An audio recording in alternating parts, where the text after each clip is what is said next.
दोस्तों नमस्कार। आज का टॉपिक है भारत पर मुस्लिम आक्रमण, यानी मध्यकालीन भारतीय इतिहास का स्टार्टिंग जो अरबों का आक्रमण हुआ था और तुर्की आक्रमण, हम उसी को देखेंगे। तो ये जो एक महत्वपूर्ण बिंदु है, महत्वपूर्ण टॉपिक भी है। और आपको पता है बीपीएससी द्वारा TRE 2.0 का नोटिफिकेशन दे चुका है, जिसका फॉर्म भरने का डेट 3 तारीख से है। तो आप अभी से लगिए, अगर नहीं लगते हैं तो फिर आगे चल के दिक्कत होगी। इससे बढ़िया है कि क्यों ना अभी से हम तैयार रहें। क्वेश्चन थोड़ा टफ पूछता है, आप देखिए, फर्स्ट बार एग्ज़ाम दिए होंगे तो अब देख ही लिए होंगे।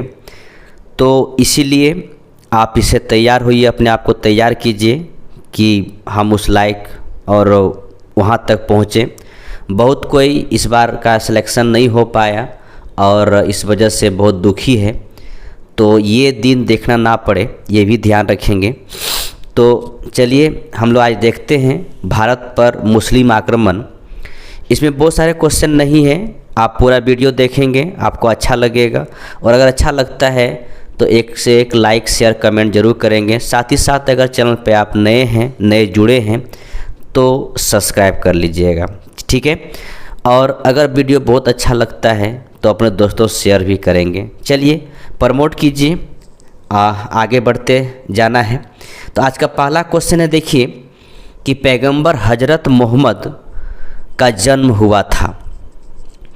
पहली बात तो ये समझेंगे, पैगंबर हजरत मोहम्मद जो इस्लाम धर्म का प्रवर्तक हैं, ठीक है। और याद रखेंगे ये इनका जन्म याद रखेंगे कि मक्का में हुआ था, ठीक है। और जो मक्का एक सऊदी अरब में है और यहीं से 570 ईस्वी में इस्लाम धर्म का प्रवर्तक के रूप में हजरत मोहम्मद का जन्म हुआ था, ठीक है। तो कब हुआ था ध्यान रखेंगे, 570 ईस्वी में जन्म हुआ था। और इसी कारण इस मक्का को इस्लाम धर्म के लोग पवित्र मानते हैं, तीर्थ स्थल मानते हैं, और लोग अपने जीवन में कोशिश करते हैं कि एक बार मक्का घूम के आए या दर्शन करके आए, ठीक है। और एक बात ध्यान रखिएगा, पैगंबर हजरत मोहम्मद की मृत्यु 632 ईस्वी में हुई थी, ठीक है। चलिए आगे बढ़ते हैं। अगला क्वेश्चन है कि मक्का कहाँ है। मैंने बताया मक्का सऊदी अरब में, ठीक है। इस्लाम धर्म का पवित्र स्थल है। हर व्यक्ति चाहते हैं कि एक बार मक्का घूम के आए। बहुत किसी का नसीब होता है तो जाते हैं, बहुत किसी का नसीब नहीं हो पाता है तो नहीं जाते हैं, क्योंकि वह जाने से सिर्फ नहीं होता है, पैसा खर्च होता है, तो बहुत किसी का नसीब नहीं हो पाता है। और आपने कूली मूवी देखे होंगे, उसमें नसीब वालों को हज का महीना वाला गाना है, आप देख लीजिएगा, बड़ा अच्छा है, मुझे याद नहीं आ रहा है उसका। चलिए आगे अगला क्वेश्चन है, हिंद भारत की जनता के संदर्भ में हिंदू शब्द का प्रथम बार प्रयोग किया था। किसने किया था? यूनानियों ने, रोमवासियों ने, चीनियों ने या अरबों ने, ठीक है। तो किसने प्रयोग किया था पहली बार हिंदू शब्द का? ध्यान रखेंगे, इसका पहली बार प्रयोग जो हुआ था वो अरबों के द्वारा हुआ था, ठीक है। ध्यान इस बात का रखिएगा कि अरबों द्वारा हिंदू कह सकते हैं कि हिंदू शब्द का प्रयोग किया गया था। ध्यान रखेंगे, सर्वप्रथम अरबों ने किया था। अगला क्वेश्चन है कि भारत पर पहला मुस्लिम आक्रमण किस वर्ष हुआ, ठीक है। भारत पर पहला मुस्लिम आक्रमण किस वर्ष हुआ, ये क्वेश्चन है। तो इसका आंसर इनमें से कोई नहीं, क्योंकि याद रखेंगे भारत में पहला मुस्लिम आक्रमण 1712 ईस्वी में हुई थी, ठीक है। ध्यान रखेंगे, और ये अरब आक्रमण थे, ठीक है। आक्रमण किसने किया था? ध्यान रखेंगे, मोहम्मद बिन कासिम द्वारा किया गया था। यह इसके नेतृत्व में हुई थी। इससे पहले भी अरब आक्रमण 711 में हुई थी, लेकिन वो सफल नहीं था। ठीक है, अगर यहाँ पर सफलता की बात पूछे तो 712 होगी। ठीक है, और अगर ऐसे देखा जाए तो पहले भी हुई थी लेकिन उसमें सफलता प्राप्त नहीं हुई थी, ध्यान रखेंगे। तो इसका आंसर होना चाहिए 712 ईस्वी। तो इसका इनमें आपको डी ऑप्शन दे रखा है, इनमें से कोई नहीं, यही आंसर होगा। ठीक है, अगला क्वेश्चन है मोहम्मद बिन कासिम द्वारा सिंध पर विजय कब प्राप्त की। तो अभी मैंने बताया मोहम्मद बिन कासिम द्वारा सिंध पर विजय 712 ईस्वी में हुई थी। ठीक है, अरब आक्रमण है, ध्यान रखेंगे अरब आक्रमण है। अगर आपसे पूछे कि भारत में पहला इस्लाम धर्म के लोग किसने आक्रमण किया, तुर्कों ने कि अरबों ने, तो अरबों ने किया था, ध्यान रखेंगे। अगला क्वेश्चन है भारत में प्रथम मुस्लिम आक्रमणकारी था। तो अभी मैंने बताया कौन था, मोहम्मद बिन कासिम। ठीक है, कब किया था, तो अभी मैंने बताया कि 712 ईस्वी में हुई थी और ये सिंध पर विजय प्राप्त किए थे। अगला क्वेश्चन है भारत में सर्वप्रथम मुस्लिम आक्रमणकारी थे, कौन थे। तो मैंने बताया अभी कि अरब थे। ठीक है, सबसे पहले अरबों ने भारत पर आक्रमण किए जो कि इस्लाम धर्म के लोग थे। ठीक है, अगला क्वेश्चन है मोहम्मद बिन कासिम था, कौन था। ठीक है, तो मोहम्मद बिन कासिम कौन था, तो कौन थे, अरब थे। ठीक है, अरब के निवासी थे। अगला क्वेश्चन है कि इनमें से कौन गजनी राजवंश की संस्थापक थी। यहाँ पर देखिए, इसमें से आप ध्यान रखिएगा कभी भी ये दोनों को टिक मत कीजिएगा। अब यहाँ पर दो में फंसने वाली बात है, सुबुक्तगीन या अल्पतगीन। ठीक है, एक बात ध्यान रखिएगा, पहले ओ आता है बाद में सो आता है। ठीक है, तो इस प्रकार याद रखेंगे अल्पतगीन होगा। ठीक है, ध्यान रखेंगे इसका सही आंसर होगा अल्पतगीन। ठीक है, अल्पतगीन, क्योंकि ओ पहले आता है बाद में सो आता है। ठीक है, कथन दे रखा हुआ है कि महमूद गजनी ने भारत पर 17 बार आक्रमण किया, बात सही है। ठीक है, कि 17 बार आक्रमण किया। ठीक है, आपको कहीं कहीं लिखा हुआ मिलेगा 1000 से लेकर 1027 ईस्वी तक, कहीं कहीं 1001 लिखा रहता है। ठीक है, भारत पर 17 बार आक्रमण किया।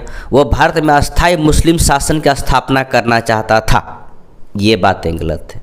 वो आक्रमण करने का मेन मुद्दा था उनको धन की प्राप्ति करना। बहुत को यहाँ तक भी कहते हैं कि उसको इस्लाम धर्म की प्रचार नहीं करना था, बहुत से किताबों में ये भी लिखा रहता है, बहुत सी किताबों में लिखा रहता है इस्लाम धर्म का प्रचार भी करना था उसको। ठीक है, लेकिन मेन मुद्दा था उनको कि वो उसको धन की प्राप्ति करना था, पैसा चाहिए था, धन चाहिए था। ठीक है, और इसलिए उसने आक्रमण किया था। तो याद रखेंगे इसका सही आंसर होगा ए सही है परंतु आर गलत है। ठीक है, अगला क्वेश्चन है कि निम्न में से कौन चंदेल शासक महमूद गजनबी से पराजित नहीं हुआ था। ठीक है, एक चंदेल शासक की बात किया जा रहा है। तो चंदेल शासक कौन है जो महमूद गजनबी से पराजित नहीं हुआ था, ये क्वेश्चन पूछा जा रहा है। ध्यान रखेंगे आंसर होगा विद्याधर। याद रखेंगे महमूद गजनबी चंदेल पर प्रथम आक्रमण कब हुआ था, कब किए थे, तो 1019-20 में किए थे। ठीक है, उस समय किए थे और उस समय चंदेल वंश का शासक विद्याधर था जो कि सर्वाधिक शक्तिशाली शासक था। इस गजनबी से पराजित ये नहीं हुए थे बल्कि जीते थे। ठीक है, अगला क्वेश्चन है महमूद गजनबी की दरबारी इतिहासकार कौन था, हसन निजामी, उतबी, फिरदौसी या चंद्रबरदाई। ठीक है, तो ध्यान रखेंगे उनके दरबारी जो कवि थे, दरबारी इतिहासकार जो थे वो उतबी है। ठीक है, दरबारी इतिहासकार उतबी है, ध्यान रखिएगा। ठीक है, उतबी ने एक पुस्तक लिखा था उनका, आप याद रखेंगे किताब, याद रखेंगे उतबी की पुस्तक है किताब उल यामिनी। ठीक है, यामिनी, या वो जगह में इसी कहा जाता है तारीख ए यामिनी। ठीक है, अगला क्वेश्चन है कि शाहनामा का लेखक फिरदौसी किसके दरबार से संबंधित था। ठीक है, तो ध्यान रखेंगे शाहनामा के लेखक फिरदौसी जो हैं वो महमूद गजनबी के दरबार से संबंधित रखते थे। ठीक है, अगला क्वेश्चन है, नेक्स्ट क्वेश्चन है कि पुराणों का अध्ययन करने वाला प्रथम मुसलमान था, कौन था? पुराणों का अध्ययन करने वाला प्रथम मुसलमान था, कौन था? ठीक है, तो ध्यान रखेंगे पुराणों का अध्ययन करने वाला प्रथम मुसलमान जो थे वो अल-बरूनी थे। ठीक है, याद रखेंगे अल-बरूनी थे पुराणों का अध्ययन करने वाला प्रथम मुसलमान। ठीक है, इसकी एक पुस्तक है अल-बरूनी का, अरबी भाषा में लिखा था, तो आप याद कीजिएगा उस पुस्तक का नाम तहकीक-ए-हिंद। ध्यान रखेंगे उस पुस्तक का नाम है तहकीक, ठीक है, तहकीक-ए-हिंद। ठीक है, ध्यान रखेंगे। अगला क्वेश्चन है कि महमूद गजनवी के साथ भारत आने वाला प्रसिद्ध इतिहासकार कौन था? ठीक है, तो महमूद गजनी के साथ भारत आने वाला प्रसिद्ध इतिहासकार कोई नहीं बल्कि अल-बरूनी थे। ठीक है, याद रखेंगे अल-बरूनी जो इनके आप बहुत विद्वान व्यक्ति थे, तो ये आप नहीं कह सकते सिर्फ इतिहासकार ही थे। ठीक है, इतिहासकार ही नहीं बल्कि उनके पास ज्ञान का भंडार था। अपने जीवन में खगोल विज्ञान, भूगोल, तर्कशास्त्र, औषधि विज्ञान, गणित, धर्मशास्त्र सब में रुचियाँ थी उनको। ठीक है, और भारत की तत्कालीन धार्मिक संस्कृति पर भी अपना विचार दिया, प्रकाश डाला। ठीक है, उसने संस्कृत का भी अध्ययन किया था, ध्यान रखेंगे। ठीक है, और संस्कृत में भी उनका अच्छा रुचि था, और संस्कृत का भी, और साथ ही साथ बहुत जगह पे यह भी लिखा होता है कि भगवत गीता, विष्णु पुराण तथा वायु पुराण को भी उसने पढ़ा, उद्धत किया था। ठीक है, चलिए इब्न बतूता ये बाद में ये मोरक्को का निवासी है, ये मोहम्मद बिन तुगलक के समय में आएंगे। ठीक है, अगला क्वेश्चन है अल-बरूनी भारत आया था, कब आया था? ये क्वेश्चन है कि अल-बरूनी भारत कब आया था, तो ध्यान रखेंगे 11वीं शताब्दी में आए थे। ठीक है, अगला क्वेश्चन है कि निम्नलिखित कथनों में कौन अल-बरूनी के संबंध में सही नहीं है? तो जो सही नहीं है वो पहला ही होगा कि वो एक धर्मनिरपेक्ष लेखक था, ऐसी बात नहीं है। उनका ग्रंथ उस समय जीवंत भारत से प्रभावित था, सही बात है। वो संस्कृत का विद्वान था, ये भी सही है। वो त्रिकोणमिति का विशेषज्ञ था, ये भी सही है। ठीक है, लेकिन धर्मनिरपेक्ष लेखक नहीं थे वो। ठीक है, सॉरी, वो धर्मनिरपेक्ष लेखक ऐसा कह सकते हैं, लेखक था, वो नहीं थे। ठीक है, ध्यान रखिएगा। अगला क्वेश्चन है, नेक्स्ट क्वेश्चन है कि निम्नलिखित में से किसने महमूद गजनी के हमले के बाद सोमनाथ मंदिर का पुनर्निर्माण किया? पहली बात तो ये समझना होगा कि सोमनाथ मंदिर का आक्रमण कब हुआ था। ठीक है, ध्यान रखेंगे सोमनाथ मंदिर, ठीक है, का आक्रमण जो हुआ था वो 1026 ईस्वी में हुई थी। ठीक है, कभी अगर डेट कुछ लगता है तो आप लोग कमेंट करेंगे। ठीक है, और उस समय जो शासक थे, जब आक्रमण हो रहा था उस समय शासक थे भीमदेव प्रथम। ठीक है, ध्यान रखेंगे भीमदेव प्रथम। तो इसी ने भीमदेव ने उस पर पुनर्निर्माण के लिए पैसा या खर्च किए थे। ठीक है, अगला क्वेश्चन है किसने एक तरफ संस्कृत मुद्रा लेख के साथ चांदी का सिक्के निर्गत किया? ठीक है, तो मोहम्मद बिन कासिम, महमूद गजनवी, अकबर या शेरशाह? ठीक है, तो ध्यान रखेंगे सही आंसर होगा महमूद गजनवी। ठीक है, अगला क्वेश्चन है कि निम्नलिखित में से मध्य भारत के किस शासक ने 1192 ईस्वी में उत्तर भारत को जीता? ठीक है, उत्तर भारत को जीता। अब यहाँ पर देखिए, याद रखेंगे 1191 में आपको मैं पिछला वीडियो में बताया था और यहाँ भी सुन लीजिए। ठीक है, 1191 में तराइन का, ठीक है, तराइन का प्रथम युद्ध हुआ और 1192 में तराइन का दूसरा युद्ध है। ठीक है, दूसरा युद्ध है। तो इस प्रकार याद रखेंगे 1192 उत्तर भारत को किसने जीता? तो ध्यान रखेंगे शहाबुद्दीन या सिहाबुद्दीन मोहम्मद गौरी।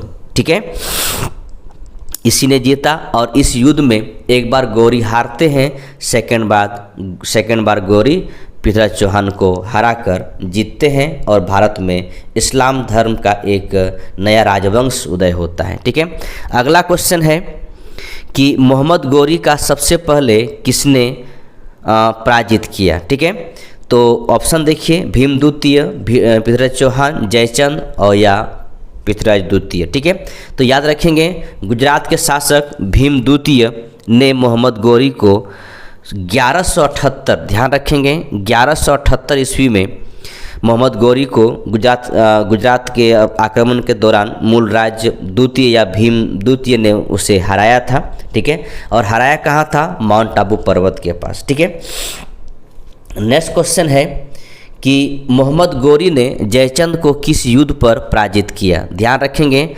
तराइन का दूसरा युद्ध लिखा हुआ है 1192, तराइन का प्रथम युद्ध है 1191, चंदावर का युद्ध 1194। ठीक है, और एक कन्नौज का युद्ध भी दिया हुआ है, ये भी कहीं कहीं 1194 ही लिखा रहता है। ठीक है, तो अगर हम जयचंद की बात करें तो ध्यान रखेंगे चंदावर का युद्ध। ठीक है, अगला क्वेश्चन है युद्ध जिसमें भारत में मुस्लिम शक्ति की स्थापना हुई, वो है तराइन का सेकेंड युद्ध 1192 में। ठीक है, मुस्लिम शक्ति की स्थापना इसी युद्ध से शुरू हो जाता है। ठीक है, इसी युद्ध के बाद शुरू हो जाता है। अगला क्वेश्चन है, नेक्स्ट क्वेश्चन है कि निम्नलिखित में से निम्नलिखित नाम में कालक्रम व्यवस्थित कीजिए करें, नीचे दिए कूट से सही उत्तर प्राप्त करें। ठीक है, तो यानी कहने का मतलब यहाँ पर है, मैंने कूट लिखा नहीं। ठीक है, कि पहले कौन आया फिर बाद में कौन आया। ठीक है, अगर यहाँ पर देखा जाए तो सबसे पहले जो आए वो है मोहम्मद गजनवी। ठीक है, गजनवी आए और ये आक्रमण करेंगे हमारे यहाँ पर 17 बार। ठीक है, उसके बाद गोरी आएंगे। ठीक है, यानी 3 होगा। ठीक है, इसके बाद गौरी के बाद चंगेज खां आएंगे।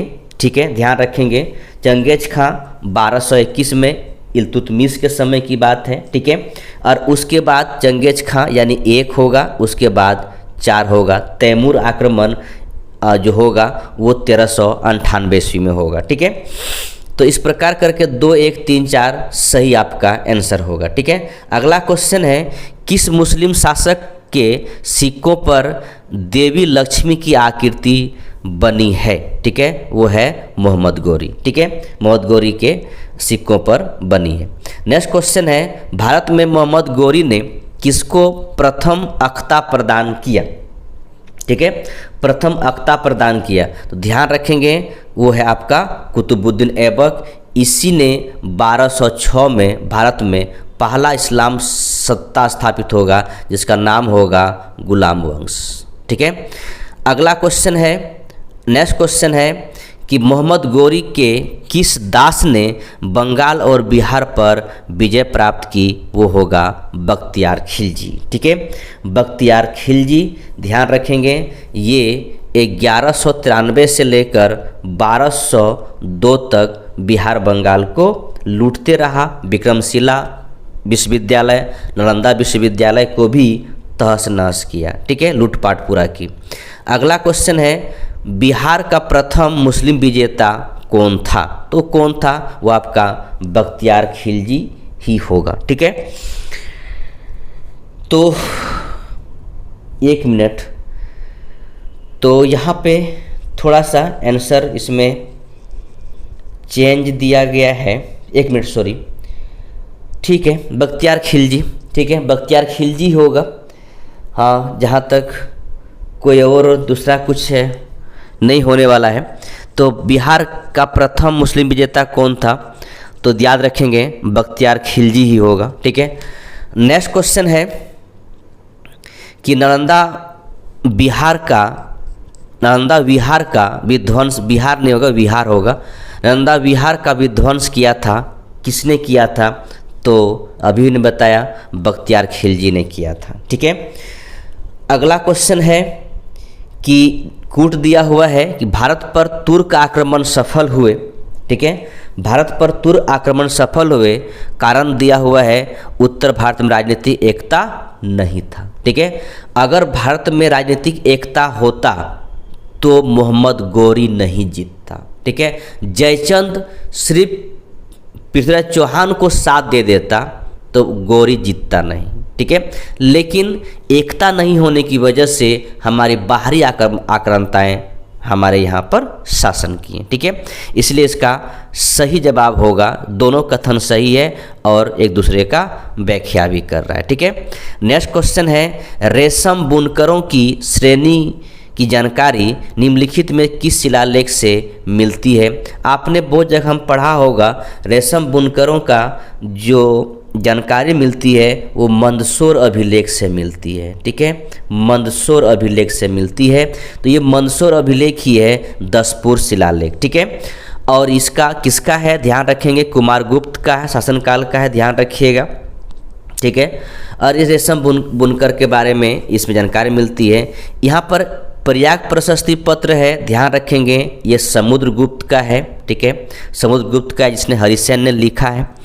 एरन अभिलेख ध्यान रखिएगा, भानुगुप्त का है। ठीक है, भानुगुप्त का है। ठीक है, जिसमें से पहली बार ये साक्ष्य मिलता है कि सती प्रथा के बारे में लिखा हुआ पहला साक्ष्य दिखाई पड़ता है, जो ये 510 ईस्वी का है। और हाथी गुम्फा अभिलेख ये खारवेल का है, जो कि खारवेल नरेश का एक अभिलेख है। ठीक है, ये था 31 क्वेश्चन, और हम फिर कल मिलते हैं दूसरा कुछ क्वेश्चन को लेकर।